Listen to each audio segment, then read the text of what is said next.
Padahal perasaan kita cepet. Lagi jalan itu nggak ngerasa kayak kita diputar-putar, enggak. Cepet biasa. Cuman interval waktunya lucu, jadi 2 jam.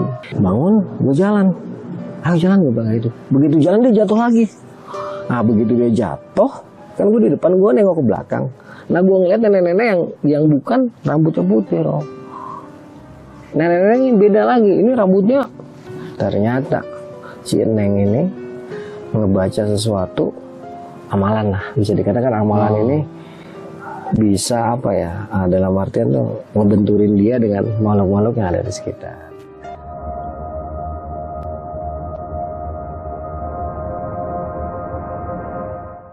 Assalamualaikum warahmatullahi wabarakatuh.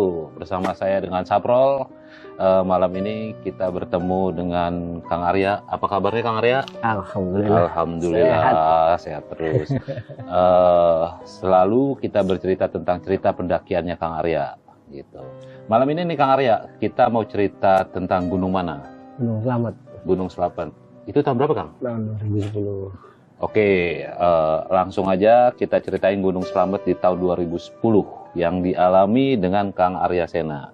Silakan Kang Arya, waktu dan tempat persilakan. Oke, terima kasih Bang Sapro. Halo sobat-sobat ASCP dimanapun Anda berada. Alhamdulillah malam ini kita masih dikasih karunia Rul ya, masih sehat. Kok Rul? Alhamdulillah. Oh salah, cuaca cerah kan? Iya bener nih. Pokoknya intinya gue tuh bersyukur banget Allah memberikan ingatan yang cukup kuat lah ya. Bahkan dari banyak perjalanan yang gue lakukan itu bisa dikatakan sebagian tuh gue ingat dengan jelas. Termasuk perjalanan ini lah ya. Karena memang ini cukup berkesan lah ya. Pendakian ini gue lakukan bersama salah seorang rekan. Bukan rekan sih ya. Ya mungkin lebih spesifik ya, mungkin kali gitu ya. Kalau sekarang mantan ya gitu. Jadi gue naik ini sama si Neng, sebut aja Neng Sulis gitu ya. Sulis, berarti Sundaan nih, Sundaan. Jadi pendakian ini sedikit beda, Rol, karena apa? Gue naik sama seorang cewek. Jadi persiapannya agak lain lah. Biasanya kan kita spontan aja. Nah yuk jadi ya. Kalau ini nggak bisa karena dia kan kerja. Jadi harus dilihat jadwal cutinya, terus pengajuan cutinya kapan disetujui. Nah, setelah kita ngobrol-ngobrol, berkomunikasi karena memang ini termasuk SLDJ ya, sama langsung jarak jauh. Apa tuh? SLDJ. Maksudnya LDR ya. LDR. Jadi kita karena LDR sambil kita matangkan apa namanya pendakian ini kira-kira 2 minggu lah ya, kita komunikasi menggunakan SMS atau WA belum ada, atau ini Messenger Facebook. Singkat kata setelah 2 minggu kita ngobrol-ngobrol, dapatlah nih si Neng ini jadwal cuti. Udah, karena dia udah dapat jadwal cuti, gue prepare lah berangkat ke Bandung karena kan posisinya di Bandung. Itu gue lupa harinya Rul. Gue lupa tanggalnya, gue cuma inget tahunnya sama jam-jamnya nih sedikit gitu ya. Jadi, dah karena di sana juga udah ready, ya sekitar jam berapa nih gue dari rumah? Itu mungkin sekitar jam 10. Dari rumah gue ini ke depan, gue naik T19 ke Kampung Rambutan, tapi nanti gue turunnya di Pasar Rebo. Nah di situ gue akan nunggu mobil apapun yang jurusan Bandung ataupun Garut. Yang penting dia keluar di pintu tol Padalarang. Karena kalau gue ke lebih panjang tuh terlalu jauh Bro. Jadi gue harus cari bisa apa aja. Pokoknya yang jurusan Garut, Tasik, Bandung, yang penting dia keluar di pintu tol Padalarang, gue akan naik. Itu sekitar 1 jam kali nunggu ya. Akhirnya gue dapet tuh bis. Nah itu dia tujuan Garut, tapi nanti gue akan turun di tol Padalarang. Nah singkat kata naiklah gue ke bus. Waktu itu tol Cipularang tuh udah ada tuh. Nah, jadi perjalanan tuh mungkin 1 jam lewat lah ya. Ya udah. Ketika sampai Padalarang turun, gue langsung beli pulsa, beli ceban isi langsung. Dia gue SMS, Neng di mana? Neng masih kerja gitu kan. Oh ya udah, Akang nunggu di sini apa ke kosan? iya tuh ke kosan masa nunggu di sini kata si Neng. Kira-kira nih percakapannya gitu ya. Karena SMS-nya kayak gitu ya udah, gue langsung naik mobil ke angkot lah ya, ke Cimareme. Terus dari Cimareme gue lanjut lagi yang ke arah Batu Jajar. Nanti gue turun kira-kira 2 kilo lah ya dari perempatan, dari pertigaan Cimareme tuh. Di situ ada apa namanya, garmen lah ya, garmen besar. Nah turun depan garmen, jalan kira-kira 50 meter, nah itu kosan dia. Karena dia udah ngasih tau kan kunci kosan ditaruh tempat biasa, ya udah gue ambil, gue masuk. Itu kira-kira sampai rumahnya dia tuh sekitar, atau kos-kosan dia lah sekitar jam 1 atau setengah 2 lah ya. Masuk gue langsung tidur lah, tidur nyenyak. Bangun-bangun sini udah balik lah ya, udah ketok-ketok pintu. Ya di kos-kosan kita ngobrol-ngobrol. Selesai itu gue makan, terus kita beres-beres lah. Adalah mungkin sekitar setengah jam kita prepare tuh ke stasiun Padalarang. Dari kos-kosan dia ke stasiun Padalarang tuh paling sekitar 40 menit ya, karena macet di daerah Cimarem itu, macet banget parah. Nanti baru lepas macet menjelang masuk ke stasiun aja. Kita naik angkot, turun di Cimareme, terus naik angkot lagi ke arah stasiun. Gue lupa angkotnya nomor berapa aja. Gitu sampai stasiun langsung beli tiket tuh, karena kan waktu itu kita beli tiket kereta masih bisa on the spot. Beli tiket, kita ngobrol-ngobrol di stasiun. Kita berdua sambil ngeliatin langit, ngobrol-ngobrol. Akhirnya adalah tuh pengumuman kalau kita silahkan masuk ke gerbong. Itu sekitar jam 5 atau setengah 6 lah, gue lupa. Begitu masuk di Padalarang tuh masih sepi lah penumpang tuh. Ya gue udah kayak inilah yang punya kereta dah, dua-dua ngobrol. Ya. Tuh nggak ada yang cakep lagi. Udah nggak ada. Di dalam kereta nggak ada yang cakep lagi. Nggak ada, udah main cakep dia udah. Wah itu enak deh tuh. Sekitar setengah jam nggak lama kereta bergerak tuh ke stasiun Kircon atau Kiara Condong ya. Nah di stasiun Kircon ini yang tadinya kereta lenggang, sepi, berubah total bro. Karena apa, nih stasiun utamanya kan dari Bandung.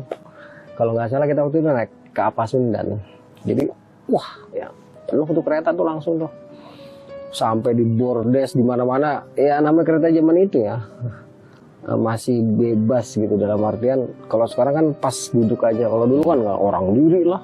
Ada tukang dagang lah, bawa rame lah. Di Kircon ini suasana kereta udah rame banget. Tapi gue seperti bilang tadi, bodo amat dah. Dunia cuma punya gue, yang lain numpang kereta. Tetap aja gue asik ngobrol santai. Ya entah berapa lama di Kircon kereta mulai bergerak tuh menuju ke Surabaya. Gue waktu itu memang pertama kali naik kereta dari Bandung menuju ke Jawa Tengah ataupun Jawa Timur.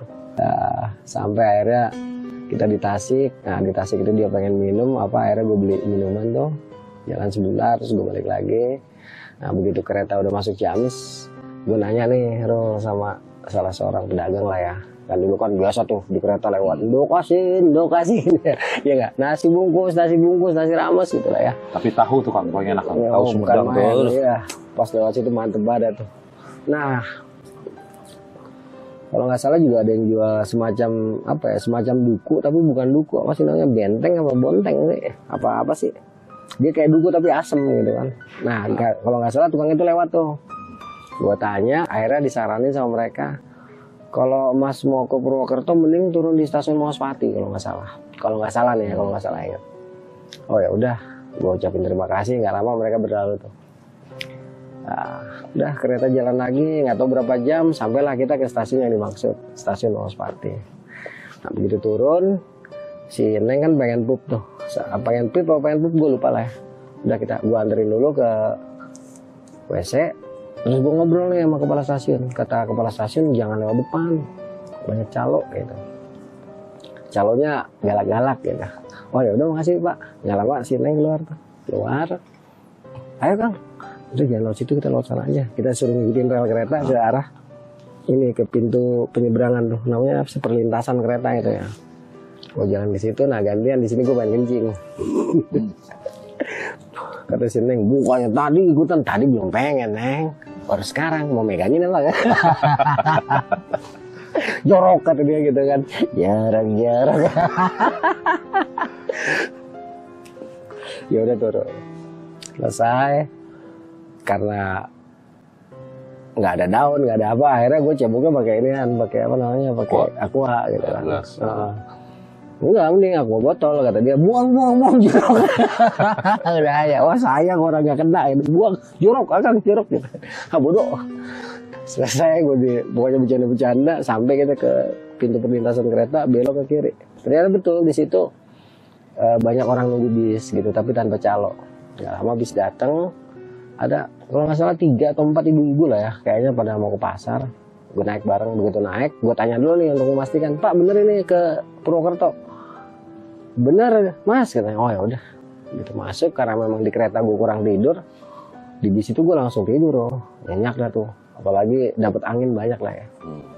Tidur nyenyak. Begitu sampai terminal Purwokerto, gue dibangunin, Kang bangun Kang, udah sampai gitu. Itu bangun, udah azan subuh tuh di terminal Purwokerto.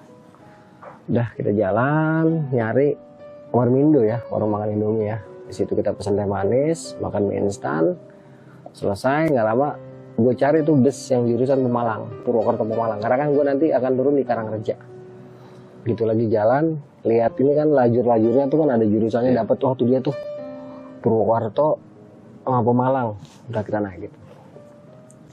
Itu naik, sama gue ngantuk lagi tuh, tidur lagi gue di bis, dibangunin lagi pas sudah mau nyampe Karangreja.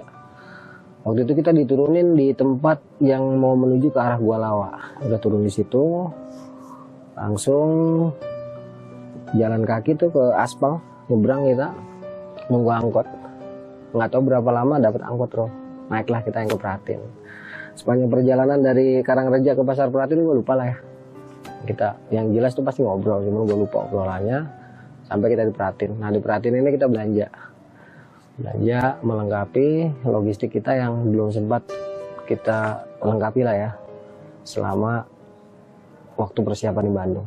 Kita belanja di sini apa namanya logistik kayak beras, terus bumbu dapur. Karena kalau gua naik sama dia tuh memang logistik kita bukan yang roti lah, bukan yang mie instan doang gitu, tapi kita biasanya masak nasi liwet, goreng tempe gitu lah. Karena kan naiknya sama cewek gitu kan ya, beda gitu.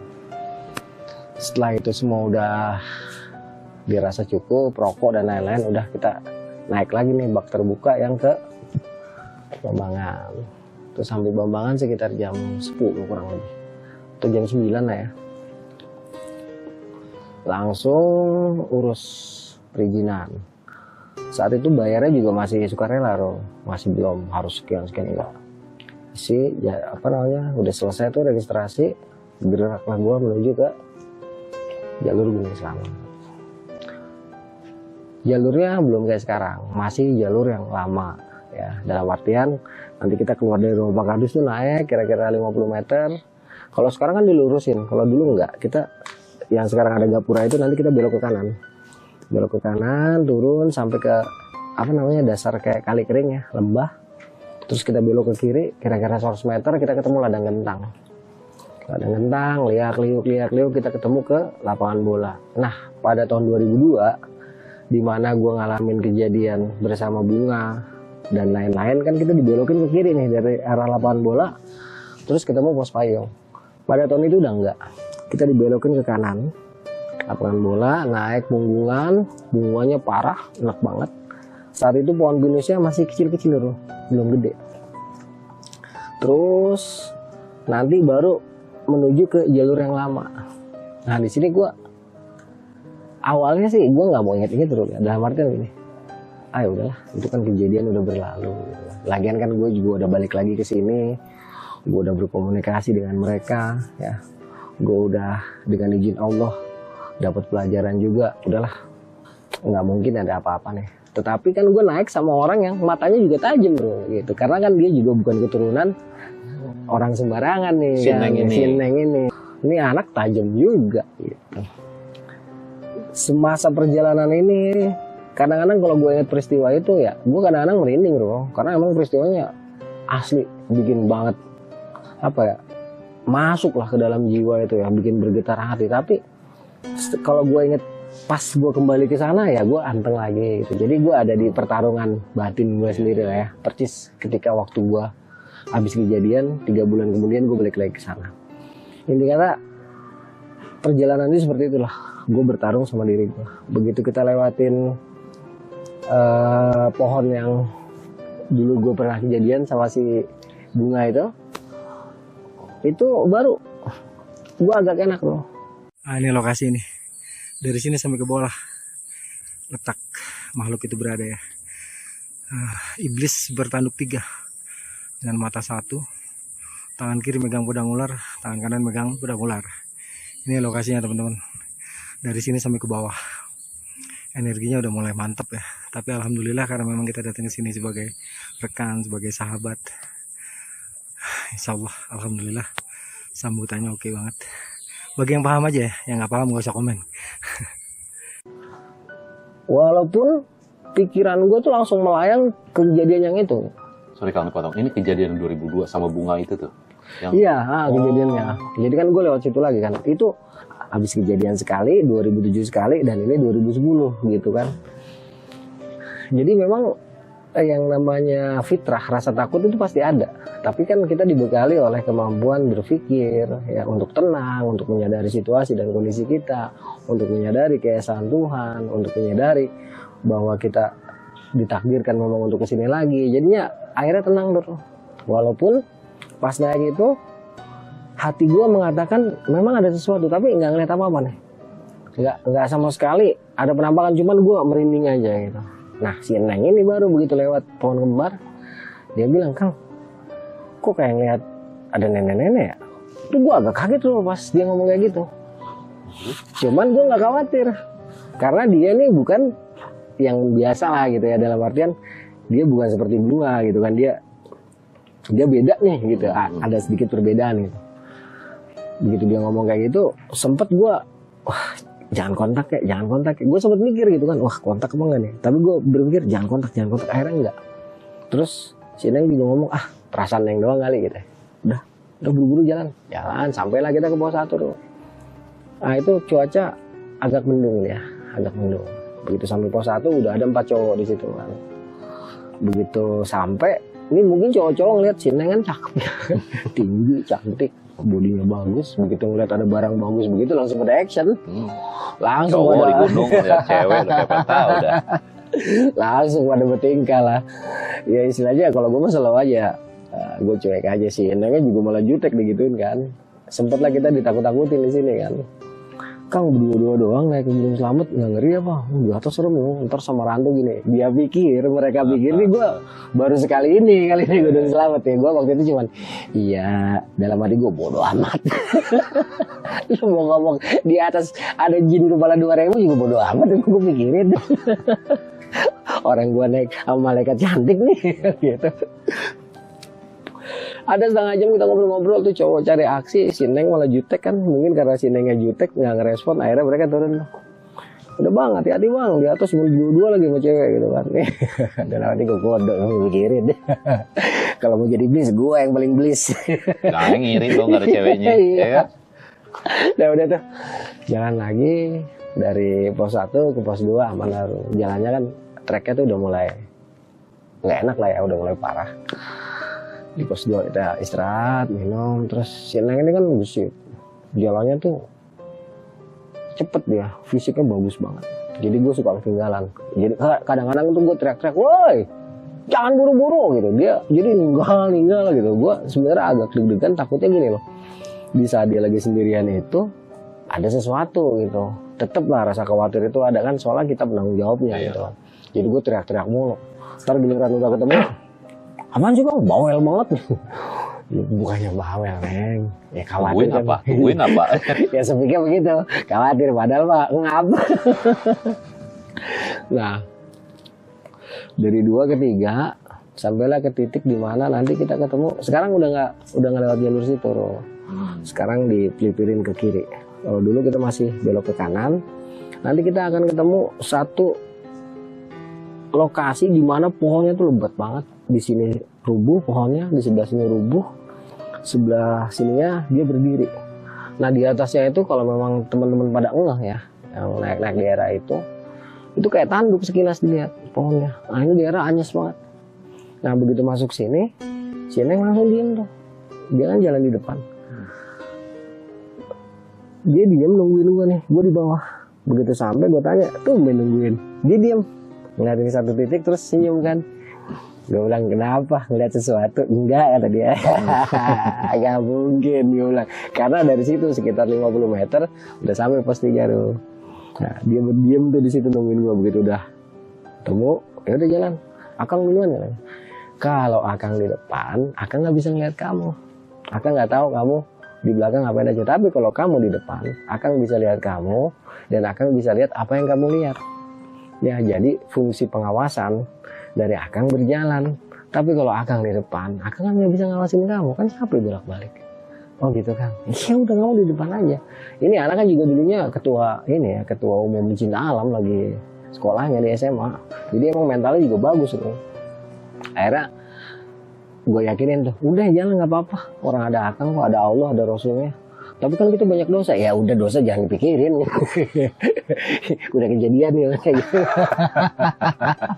Ya dosa pada dosa juga manusia, gue bilang kayak gitu kan. Ya udah jalan, dia agak ragu doang, tapi gue paksa, udah jalan nih. Nggak apa-apa, udah Akang dong jawab, jalan. Agak kesendat-sendat, akhirnya lancar tuh. Sampailah kita ke pos 3. Nah kalau gue kan naik di gunung itu, kalau memang lawan naik gue itu, bukan lawan ya, temen naik gue tuh ada mengalami sesuatu, memang gue suruh cerita loh. Supaya apa? Supaya dia tidak merasa sendirian melihat sesuatu. Jadi dia nggak ngerasa ketakutan sendirian gitu. Rasa takutnya bisa dibagi sama gue, kita bisa berbagi rasa, juga bisa saling menguatkan. Nah akhirnya si Neng di pos 3 cerita, Kang tadi di pohon itu kelihatan banget Kang gitu kan. Kalau yang tadi kan pas deket pohon yang begini, yang kayak gerbang itu, kan cuma kayak perasaan dia doang, gak ada nenek-nenek. Tapi kalau di sini dia ngelihat nenek-nenek, itu rambutnya putih, full panjang, pakai kebaya warna krem dengan kain. Tapi nggak bawa apa-apa. Dan dia udah tahu kalau itu nggak mungkin manusia. Makanya dia agak agak kesendat gitu, agak takut. Gue bilang ya udahlah, namanya jadi Gunung Slamet. Banyak banget hal-hal yang kita, ya kamu ngerti lah ya, banyak hal yang nggak bisa kita temuin di kota, tapi di sini pasti adalah. Udah biarin aja, dia kita ya kan lah, bodo amat lah ya. Iya. Tapi Kang Arya nggak ngerasa tuh, nggak ngerasa? Enggak, aku nggak ngeliat juga tuh. Cuman ini anak gue yakin gitu kan, gue yakin mentalitasnya udah gitu, gue yakin dia juga punya pendamping lah. Dia setelah kita ngobrol-ngobrol di pos 3, nah, itu kalau nggak salah bikin kopi, sambil ngopi, ngobrol, ngebahas itu langsung. Itu tadi di situ Kang ngikutin sampai sini. Gitu. Setelah itu semua kita udah bahas, udahlah biarin aja. Ntar habis ini pas berapa?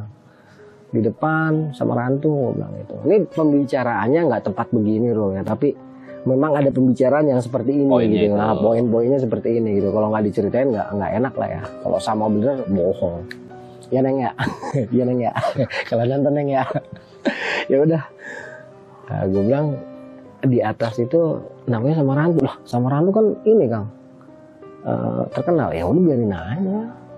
Samarantu nama apa sih? Nama pohon kayak gitu. Itu namanya pohon Samarantu. Tapi ya, kalau buat yang nggak paham ya samaran hantu lah kayak gitu kan. Oh Kang bisa aja.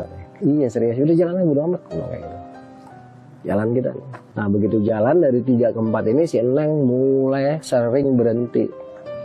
Jadi lagi jalan, yang tadinya kan jalan tuh dari 1 ke 2 kan gue ketinggalan mulu. Ya. Terus dari 2 ke 3 gue juga ketinggalan mulu, baru ngerapet pas yang di pohon gede itu tuh, pohon yang gue bilang banyak. Nah dari 3 ke 4 ini enggak dia. Jalan sedikit. Gue masih kelihatan tuh berhenti dia nungguin. Kang, cepetan. Gue tahu nih, cuman waktu itu gue enggak ngeliat loh. Cuman ngerasa ada sesuatu gitu. Tetapi yang dia katakan dia ngelihat nenek-nenek itu, gue emang enggak ngeliat. Gitu. Walaupun udah gue coba untuk merem sambung rasa itu tetap hanya merasakan aja ada sesuatu, tapi gue nggak tahu apa. Jadi begitu sih Neng berhenti, cepetan Kang rapet. Tuh gue rapetin. Ayo jalan lagi Neng. Udah ngeliat gue deket baru dia jalan. Terus ntar berhenti lagi, padahal posisi udah deket tuh. Begitu gue udah pegang lagi, punggungnya dia jalan lagi sampai ke satu titik menjelang Samarantu. dia nggak mau bergerak sama sekali. Dia diem aja sampai dia bilang ayo Neng jalan. Diem, dia nggak mau ngomong, tapi mulutnya kayak membacakan lafaz doa, entah ayat suci entah selawat. Jadi selesai dia melafazkan doa, baru dia langsung nengok gua, Kang maju katanya. Ya karena kalau Akang di depan Akang nggak bisa lihat kamu. Oh enggak, Akang di samping aku katanya. Jadi gue suruh jalan bareng gitu. Nah begitu dia megang gue baru tek. Gue merem nih. Dalam kondisi gue merem baru gue. Terus gue ngomong kan, itu ya nenek-nenek rambut putih pakai kebaya krem ya. Pakai kain agak lus ya di depan kita, rambutnya panjang sampai ke kaki. Iya Kang, gua Akang lihat. Iya lihat aja Akang lagi kayak gini gitu. Ya udah. Kamu belakang nempel, nggak mau deh. Ya udah bareng, agak belakang dikit gitu. Gue gandeng, cabut belati gue biasa. Gue jalan gede. Gue pikir mau ganggu dong. Begitu sampai jeduk, ternyata dia minggir ngasih jalan. Dan nggak ada hawa yang apa ya? Kan kalau makhluk-makhluk itu biasanya bikin merinding lah, bikin takut. Nah ini nggak ada, cuma merinding dong, tapi nggak bikin takut gitu. Gue sampai kok hawanya ini friendly banget ini makhluk gitu. Cuman si Nengnya aja nih ketakutan. Begitu dia minggir, gue langsung permisi. Ini si Nek, gue bilang kayak gitu. Dia diem tuh. Begitu kita lewat, gue nengok udah nggak kelihatan kan. Buru-buru jalan sampai kita ke Samarantu. Nah di Samarantu ini si Neng makin gelisah nih. Kang, wah ini lebih parah dari pohon yang di bawah katanya gitu kan. Kenapa sih kamu? Udah buru-buru. Kesini ke pos, dari sini ke pos 5 masih jauh nggak? Nggak terlalu jauh sih, paling 50 menitan. Ah udah cepetan deh katanya gitu. Udah, kamu mau depan apa mau gandengan lagi gini? Udah aku depan deh katanya. Udah dia jalan depan tuh. Nah sepanjang perjalanan ini kita memang udah si Neng ini udah nggak kesendat-sendat. Cuman gua gantian di belakang nih. Yang tadinya gua nggak ngerasa, sekarang kebalik nih.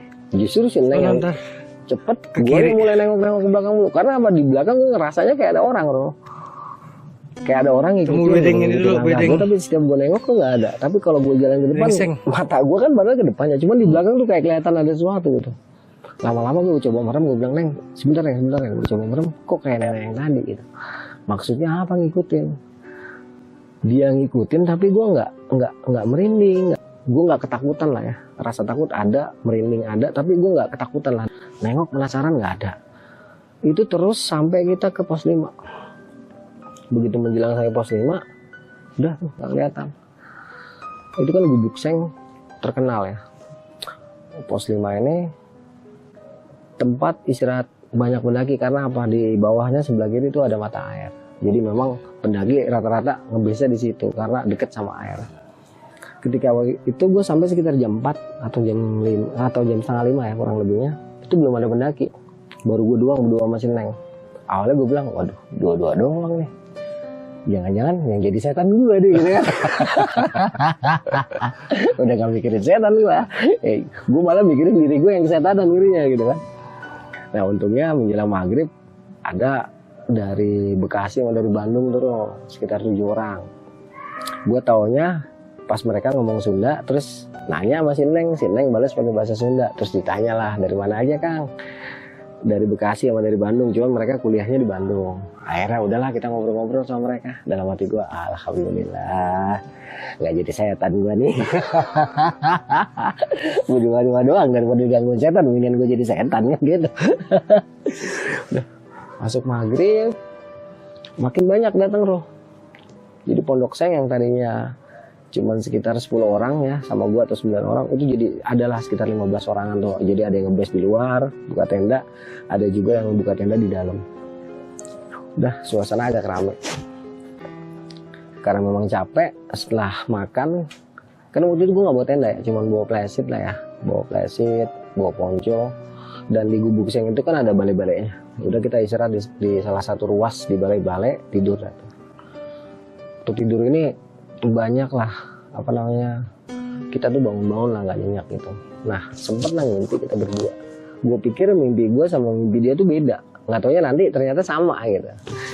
Jadi waktu itu malam itu gue mimpi gini Rom, nenek-nenek yang tadi yang kita lihat berdua tadi itu datengin. Dalam mimpi itu di Pondok Seng itu cuman kita berdua. Toh ngomongnya assalamualaikum, gue inget banget kan. Waalaikumsalam, masuk Nek. Masuk dia. Masuk, langsung salaman kan. Gitu salaman, gue juga gak mau cium tangan kan sama dia, cuma salaman doang begini. Dia sama-sama nunduk udah. Terus ada percakapannya agak panjang, cuman gue lupa. Yang gue inget gini, kamu nggak inget sama saya gitu. Loh, nenek siapa? Soalnya kan visualisasi waktu gue sama Bunga kan nggak begini, rambutnya nggak panjang sampai ke kaki loh, dan warnanya nggak putih. Udah gitu kan ada tanduknya. Ini enggak betul-betul kayak kita gitu kan. Jadi gue nggak bisa bedain gitu. Kamu nggak inget sama saya kayak gitu kan?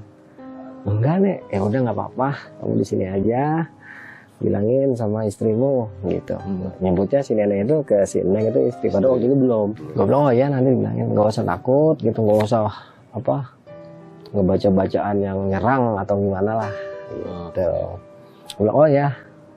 Nah, nggak lama gue bangun, rame udah pada siap-siap mau sambil attack untuk apa namanya ngejar sunrise kan. Waktu itu si Neng gue tanya juga, pas dia bangun gue tanya, Neng mau ikutan sunrise? Oh enggak, udah sering gitu kan. Akhirnya gue pipis, terus nganterin dia pipis, selesai kita masuk lagi ke dalam pondok pesantren, tidur lagi sampai sekitar jam 6 lah ya. Itu begitu kita bangun udah sepi tuh loh, karena udah pada sampai tetek semua, pada ngejar sunrise. Bangun, udah gue masak, ngobrol, gue tanya, Neng ada yang aneh nggak malam? Enggak sih kan, cuma mimpi gitu. Mimpi apaan? Itu nenek-nenek yang Neng lihat tadi, apa namanya, ngeliatin Neng aja gitu, tapi posisinya di luar. Terus ngomong apaan? Nggak ngomong sih, cuman Neng apa namanya ini aja risih gitu. Risih gimana sih, nggak enak diliatin dia gitu. Terus dia bilang, ah udahlah, namanya juga mimpi. Enggak Kang, ini lain Kang, masalahnya sama yang dilihat gitu. Ya udah jangan dibahas, tar aja di bawah. Ya udahlah, kita masak terus, selesai masak, makan, terus sisa makanannya masih ada, kita bungkus buat makan di atas kan. Nah, alhamdulillah pagi itu cuaca cerah banget. Gue mulai start naik sekitar jam 7 tuh. Udah, dari pos 5 naik ya, sama yang Jampang, sama yang Rangkah, sama yang apa lagi lah. Pokoknya 5, 6, 7, 8 sampailah kita ke Pelawangan namanya. Begitu di Pelawangan itu kan langsung terbuka tuh loh, jalurnya tuh terbuka, Gunung Slamet puncaknya kelihatan tuh, benteng gunungnya kan. Kang itu puncaknya, iya yuk naiklah kita berdua tuh. Begitu di tengah-tengah yang tadinya cerah, hujan tuh, hujan terus banget. Sibuk pakai jas hujan, begitu udah kepake semua jalan berhenti. Akhirnya gue kalau gue lepas kan jas hujan gue, sini udah malas lepas aja gitu kan. Akhirnya yang dilepas cuma kepalanya doang. Dia jalan naik masih pakai jas hujan, naik gitu sampai puncak, sampai benteng gunung, istirahat, terus belok ke arah puncak. Waktu itu kita masih pakai Sony Ericsson berapa sih, 510 ya. Jadi hasil jepretannya lumayan bagus itu. Cuman sayang fotonya tinggal beberapa lah. Foto Nengnya nggak ada, foto gua doang tinggal.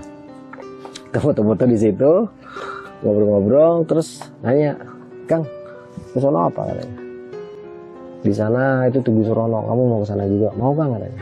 Udah turun, pas di bawah itu mengarah ke Tugu Surono, ketemulah kita tuh sama anak-anak yang pada sambat attack pagi-pagi tadi, ngobrol-ngobrol. Mereka balik, gue langsung lanjut berdua-dua ke Tugu Surono. Gitu sampai Tugu Surono, ngobrol lagi. Nah, dia ngomong, kita di atas tuh ngobrol gini, Kang, kalau bisa ntar turun jangan malam ya, gitu kata dia. Emang kenapa? Enggak Neng, kok rasanya apa namanya nggak enak lah, ngerinya di jalan ketemu gitu. Emang kenapa? Nggak apa-apa, itu temen Akang, gue bilang kayak gitu kan. Oh kok goyang punya temen jin gitu kan. Oh gue maksudnya gue tuh padahal itu bener ya, tapi cuman buat apa ya, supaya dia tuh agak tenang lah ya, biar dia nggak takut. Tapi ternyata tetaplah dia kekeh gitu. Ya udah kalau gitu kita jangan lama-lama di sini. Habis makan ngopi, 2 batang rokok cabut ya. Ya kata dia gitu. Kebetulan kan kita sampai atas sekitar jam 9 tuh. Di puncak itu di Tugu Surono paling lama gue kira-kira sejam. Nah itu kira-kira setengah 11 lah akhirnya kita bergerak turun kan setelah menikmati kondisi Puncak Slamet. Jadi di Puncak Slamet itu ada 3 area lah. Benteng Gunung, dari mulai Pelawangan tuh kita akan ketemu Benteng Gunung, terus nanti ke kanan itu Puncak Slamet, nanti turun ke bawah itu Kawah Slamet. Kawah Slamet itu gede banget, gede banget. Itu indah banget kalau cuaca lagi cerah. Pokoknya puas deh kita di situ. Nah kalau di ujung itu Tugu Surono. Tugu Surono itu juga pemandangannya indah karena kita bisa lihat Kawah Slamet, pemandangan bebas di depan kita, juga Puncak Slamet. Intinya tuh spot paling bagus kalau mau menikmati Puncak Slamet ya dari Tugu Surono. Karena kita bisa ngeliat semua dengan catatan cuaca lagi bagus ya. Kalau cuaca lagi jelek ya tembok putih. Udah gitu cukup berbahaya karena pada tahun 2001 ada sekitar 5 atau 6 orang mahasiswa UGM meninggal di Puncak Slamet terkena badai. Jadi memang kita harus hati-hati ya di semua gunung, nggak cuma Gunung Slamet aja. Intinya tuh setelah puas nikmatin pemandangan, baliklah kita ke Benteng Gunung, Pos Bawangan, Pos 8, Pos 7, Pos 6, sampailah kita ke Pos 5 di tempat mata air itu. Beres-beres itu udah sekitar jam berapa? Jam 12 atau setengah 1. Nah, istirahat, terus masak teh manis. Gue bilang, Neng air masih ada nggak? Habis Kang. Ya udah, Kang ngambil air dulu ke bawah sebentar. Kebetulan di situ anak Bekasi sama anak Bandung yang satu kampus itu belum turun. Gue bilang, Kang titip ya. Oh iya ya, gitu. Ya seneng lah dititipin cewek cakep gitu kan. Gue turun ke bawah, isi air 2 botol, cuman buat turun doang kan. Selesai gue naik ke atas. Nah anak Bekasi tuh ternyata nungguin gue. Begitu gue sampai, Kang duluan ya. Oh iya silakan gue bilang gitu. Mereka duluan. Ternyata si Neng pengen makan mie instan lagi gitu. Oh ya udah makan mie instan dulu. Kita masak mie instan. Ada airnya sekitar sejam di situ loh. Kita istirahat tuh di pos 5. Terus sekitar jam 2 atau setengah 3 barulah kita mulai bergerak tuh. Ya udah. Dari 5 kan kita nanti ke 4 tuh ke Samarantu.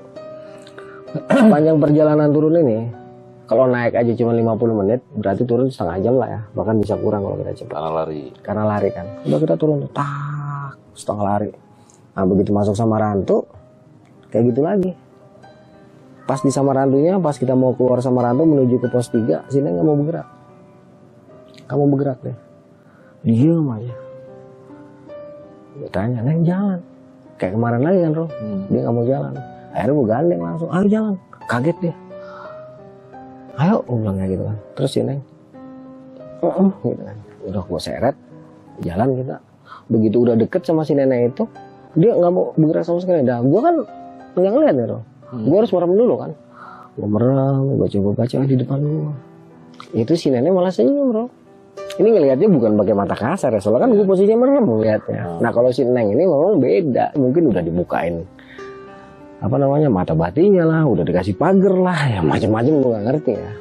Jadi ketika berhadapan dengan si nenek itu, dia takut, tapi kalau gue kan ngelihatnya dia senyum nih si nenek. Lalu gue bilang nggak apa-apa kok Neng, enggak, lain katanya gitu kan. Terus gue inget, jangan-jangan pagernya dia nih gitu. Dia pasti kan punya pagar nih kan ceweknya. Gue tanya, Neng, kamu baca apaan kan Dek? Bacaan dari ibu katanya gitu kan, dikasih sama nyokapnya. Udah, sekarang bacaan Akang aja ikutin. Gitu. Dia nggak mau tuh. Ya udah terserah, gue bilang kayak gitu. Akhirnya si nenek itu gue minta tolong gitu kan, Nenek, kalau memang nenek kenal sama saya gitu kan, tolong dong dikasih jalan. Senyum, dikasih jalan tuh, bro. Kasih jalan, kita jalan tuh buru-buru. Cuman dari 4 ke 3 ini naik aja kan, dari 3 ke 4 itu sekitar sama ya, jaraknya sekitar 50 menit juga. Kenapa turun kok sampai 2 jam gitu. Tapi perasaan kita cepet gitu loh. Ya cepet perasaan. Cuman begitu lihat jam tangan, kan tadi kita turun sekitar setengah 3, berarti sampai situ sekitar jam 3 lewat ya. 3.20. Nah begitu sampai pos 3 kok udah jam 5, berarti kan 2 jam. Padahal perasaan kita cepet. Lagi jalan itu nggak ngerasa kayak kita diputar-putar, enggak, cepet biasa. Cuman interval waktunya lucu, jadi 2 jam. Begitu sampai di pos 3 kaget ini, kamu udah jam 5 gitu. Ya udah, lanjut lagi enggak? Tar dulu katanya. Dia diam dulu, terus dia minta sholat asar. Sholat dulu dah kan kata dia. Ya udah sholat. Dalam hati gue katanya nggak mau ketemu malam, malah pengen sholat dulu nih. Ya udah biarin deh. Sholat asar. Sholat dia agak tenang, jalan lagi kita. Nah sepanjang perjalanan dari 3 ke 2, si nenek itu jadi ada 2. Cuman masing-masing lihatnya Roh. kalau gue ngelihat nenek yang tadi, dia lihat gue lihat, kalau sekarang yang dilihat si Neng beda sama gue. Dan gue nih belum tahu nih ya, gue belum tahu, nanti gue taunya setelah kita udah di deket lapangan gitu ya. Jadi tanya perjalanan ini si Neng tuh, Kang cepetan Kang, dia jatuh, gue bangunin. Nah gue sepanjang jalan lihat si nenek ini kayak ngawal posisinya, jadi kadang di depan, kadang di belakang gitu kan. Tapi gue ya merinding, takut, tapi nggak ketakutan lah, biasa aja. Gue biasa jalan terus, sampailah kita ke pos 2. Di pos 2 udah jam 5:30. Gue bilang, lagi Neng, soalnya gue inget pohon ini loh. Nah, gue merinding nih sialan. Padahal ya secara teoritis kan gue udah pernah ngobrol di situ ya, udah pernah secara batin ketemu lah, dapat pelajaran. Tetap rasa merinding karena udah mau gelap ada nih. Gantian gue bilang, Neng cepetan. Maksud gue biar lewatin pohon itu dulu, karena gue khawatir gini. Oke, gue nggak apa-apa. Tapi dia nih, nah gue ngerinya gitu. Ya udah buru-buru kita jalan sampai ke pohon itu, di pohon kembar lewat nggak ada apa-apa. Nah begitu mau masuk ladang, ya tiba-tiba si Neng jatuh. Wah, jatuh begini nih. Udah gitu nggak mau bangun dong. Kaget dong gue. Ingat gue peristiwa yang bunga kan jatuh juga kan. Jatuh gue bangunin Neng. Dia diem tuh. Gue angkat tapi gak angkat ini kan. Gue angkat. Langsung ngomong ke gue kaku gitu. Terus gak lama, astagfirullahaladzim kata dia. Kang, bangun, gue jalan. Ayo jalan gue bilang gitu. Begitu jalan dia jatuh lagi. Nah begitu dia jatuh, kan gue di depan, gue nengok ke belakang. Nah gue ngeliat nenek-nenek yang bukan rambutnya putih loh. Nenek-neneknya beda lagi. Ini rambutnya semuanya campuran, istilahnya ada putih ada hitam lah. Kalau yang pertama itu kan full putih, kalau ini nggak ada putih ada hitam, tapi matanya merahnya. Beda dengan nenek-nenek yang rambut putih itu semuanya serba ramah lah gue. Gue kaget, gue langsung ngomel sama tuh nenek. Anjing lu ngapain lu bukin gue, bangsat anjing. Nah si Neng ini salah paham. Disangkanya dia jatuh malah gue omel-omelin. Apa-apaan sih Kang? Kok Neng jatuh malah diomelin? Langsung dia lari loh. Gue kaget. Neng tunggu dulu. Udah gue kejar. Terus si nenek gue diemin aja tuh. Gue kejar dia ketemu. Gue pegang. Ngambek dia nggak mau. Apaan sih? Orang aku jatuh bukan ditolongin malah dicaci maki. Dengerin Akang dulu. Akang nggak ngomelin kamu. Marah loh. Lari dia. Kita lewatin ladang kentang tuh. Lapangan bola. Ladang kentang turun terus. Sampai akhirnya ketemu kali. Yang kali nanti kira-kira 50 meter sampailah tuh ke Gapura Bambangan sekarang. Begitu di situ dia berhenti nggak mau gerak. Kaget gue, kenapa Neng? Dia diam. Terus dia langsung baca-bacaan tuh, entah ayat kursi, entah apa dia baca-bacaan. Terus langsung gue pegang dia, masuk gue. Ternyata si Neng ini ngebaca sesuatu amalan lah, bisa dikatakan amalan ini bisa apa ya, dalam artian tuh ngebenturin dia dengan makhluk-makhluk yang ada di sekitar. Terus gue bilang ya nggak apa-apa, amalan baca-baca aja, tapi kalau mental kamu nggak kuat ya kayak gini nih, gue bilang kayak gitu kan. Terus gue peluk dia, gue baca-bacaan lagi, gue sambil merem. Nah si nenek yang rambut putih sama itu nongol tuh dua-duanya. Baru nih, kamu nggak inget sama saya, masa? Keluar ting, ting. Gue langsung, masya Allah. Ternyata nenek, gue bilang. Langsung gue bilang, assalamualaikum Nek, maaf nih bolak-balik ke sini. Kan itu yang keempatnya gue disitu ya. Kita nggak pernah ketemu, saya juga nggak pernah ngirim doa ke nenek, mohon maaf, gue bilang kayak gitu. Udah nggak apa-apa. Ya, keimanan orang itu naik turun. Ya, kamu juga kan perjalanan hidupmu juga kan naik turun. Taruh kata dalam merem gitu gue berdua masih Neng, itu dinasihatin lah masih nenek. Terus nenek juga bilang, kalau mau mengamalkan segala sesuatu harus kuat mental kita dan keyakinan kita kepada pemilik segala bacaan, kepada pemilik segala ilmu. Siapa? Allah. Karena bacaan sebagus apapun, bacaan sehebat apapun, kalau keyakinan kita kepada Allah itu kurang, maka bacaan itu bisa menimbulkan celah. Ya, bahkan bisa mencelakakan kita apabila kita berhadapan dengan makhluk-makhluk Allah lain, Allah yang lain, tetapi keyakinan mereka terhadap Tuhan jauh lebih hebat. Gitu. Sebut aja mereka setan atau iblis. Mereka tuh keyakinannya hebat banget sama Tuhan. Jadi bisa mengalahkan semua bacaan hebat karena si pembacanya ini tidak yakin terhadap kehebatan Tuhannya. Justru yakin terhadap kehebatan bacaan. Nggak ada satupun bacaan hebat itu menjadi hebat kalau tidak Allah membuat itu menjadi hebat dan berguna. Jadi intinya setiap bacaan, setiap amalan tidak ada yang hebat, karena yang hebat adalah pemilik amalan dan pemilik bacaan. Siapa? Allah Subhanahu Wa Taala. Di situ si Neng nangis. Gue pikir dia nggak dengar kan apa yang kan waktu itu percakapannya tidak begitu ya, tidak ada mulut bergerak ya, cuma diem-dieman. Si nenek dua itu ngeliatin gue, tapi semacam ada suara gitu kan. Ternyata si Neng juga dengar, makanya dia nangis. Oh jadi ya nanti ya. Setelah selesai gue ucapin salam sama si nenek kan, kita langsung segera ke atas tuh menuju ke rumah Pak Kadus.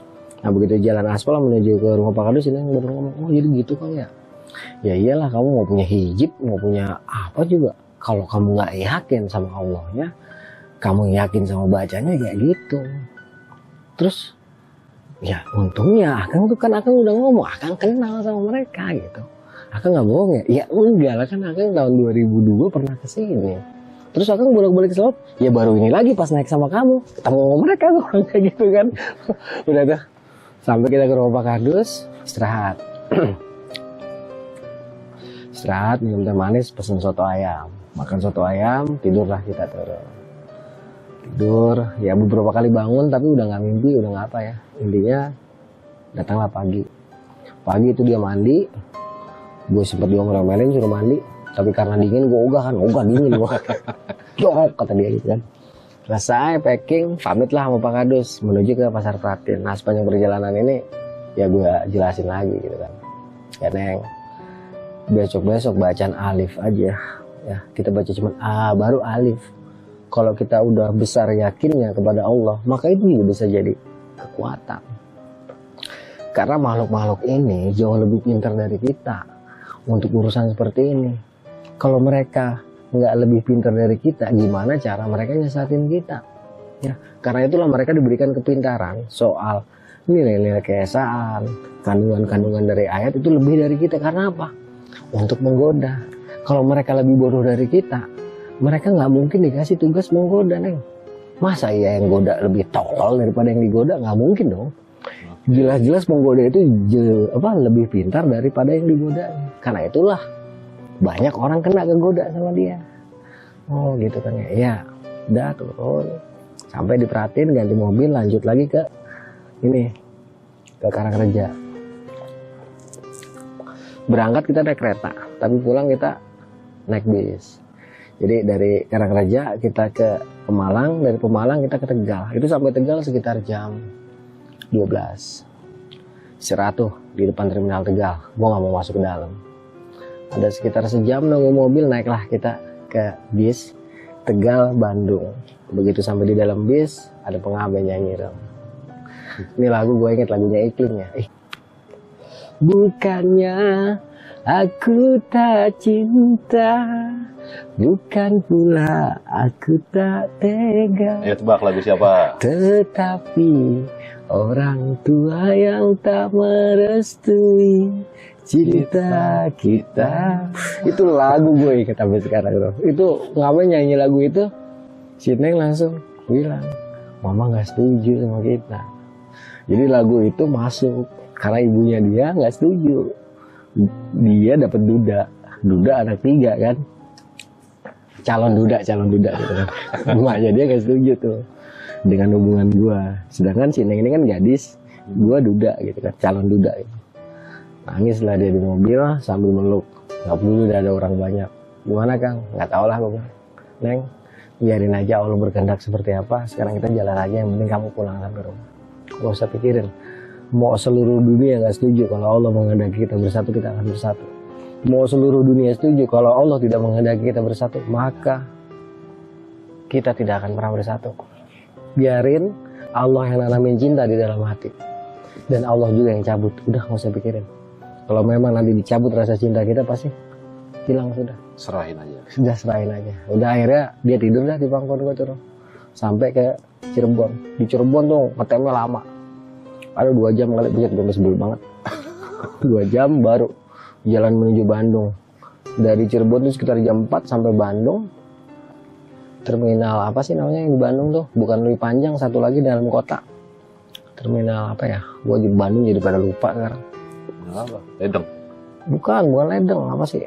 dia agak gede juga sampai terminal itu sekitar jam 10 malam. Udah. Habis itu cari bus yang ke arah Padalarang. Bukan bus, angkot. Dari Padalarang sambung lagi yang ke arah Cimareme. Nah malam itu gue nginep di kosan dia. Nah di kosan ini gue sempet bawa golok yang pernah ditemuin sama abang lo di Gunung Semeru. Dan golok itu pas gue tidur kata si Neng ngamuk. Geledak. Begitu pagi gue diomelin, Kang bawa tuh golok jangan ditinggal di sini. Kenapa Neng? Sepanjang malam itu lemari geledak-geleduk aja. Oh itu golok Garuda yang pernah gue temuin, yang abang lu temuin di Semeru, kan sempet gue bawa. Ya udah gue bawa, akhirnya gue pulang ke Jakarta. Sebelum pulang ya berbuat dosa sedikit ya. Cipok-cipokan udah pulang Jakarta. Sampai Jakarta ya udah gue langsung inget, iya ya, yang namanya keimanan orang itu turun naik. Dan alhamdulillah sampai di sana tuh gue emang disambut sama mereka. Jadi gue sampai rumah tuh langsung sambung rasa lah sama mereka. Gue bilang terima kasih sahabat-sahabatku selalu mengingatkan tentang pentingnya eling lan waspada, ingat dan waspada. Jadi kesadaran saya terhadap keesaan Tuhan itu tetap terjaga, walaupun ya dosa mah ada aja Run, ya namanya kita manusia gitu. Udah gue bersyukur, gue kirimin doa sama mereka, gue istirahat nggak lama, gue telepon si Neng, ngobrol lah gue. Itulah bro, kisah gue di Gunung Slamet bersama si Neng di tahun 2010 yang akhirnya memberikan kesan yang cukup mendalam buat gue. Karena di saat mendaki sama dia inilah gue akhirnya berjumpa lagi dengan makhluk-makhluk yang gue temui pada tahun 2002 dan berhubungan dengan kejadian bunga di masa itu. Subhanallah. Pertanyaan satu nih Kang, ketika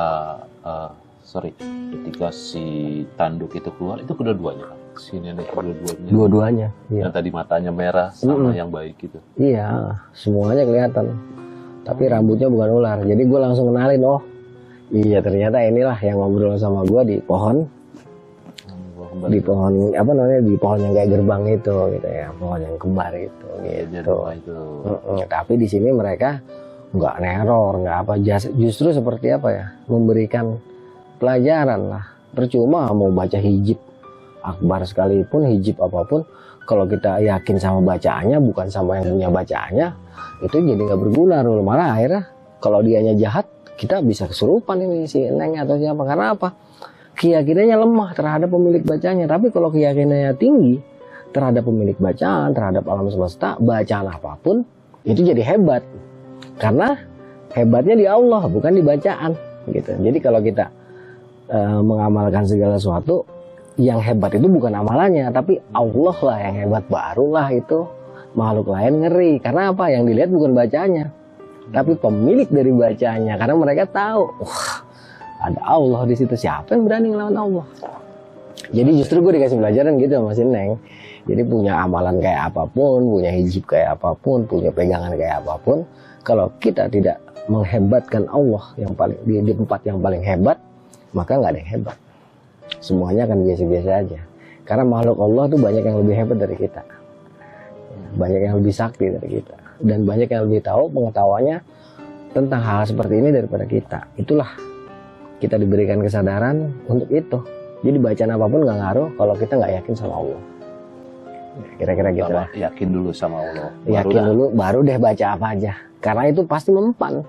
Karena Allah lah yang bikin hebat semua bacaan. Allah lah yang bikin hebat semua benda.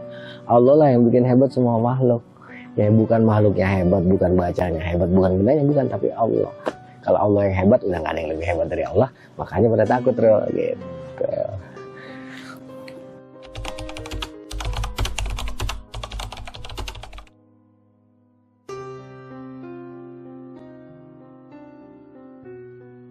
Oke, apapun itu Allah Maha Besar, Allah Maha segalanya, nggak ada lagi yang hebat selain Allah. Itulah pesan dari Kang Arya. Alhamdulillah kita sudah mendengar cerita Gunung Slamet di tahun 2010 yang nyambung-nyambungnya ke bunga di tahun 2002. Oke Kang, terima kasih. Kita tutup sekian cerita Gunung Slamet ini. Jangan lupa subscribe-nya, share-nya, komennya. untuk YouTube Kang Arya. Semoga YouTube ini naik terus, penontonnya semuanya naik terus. Jangan lupa komennya. Assalamualaikum warahmatullahi wabarakatuh.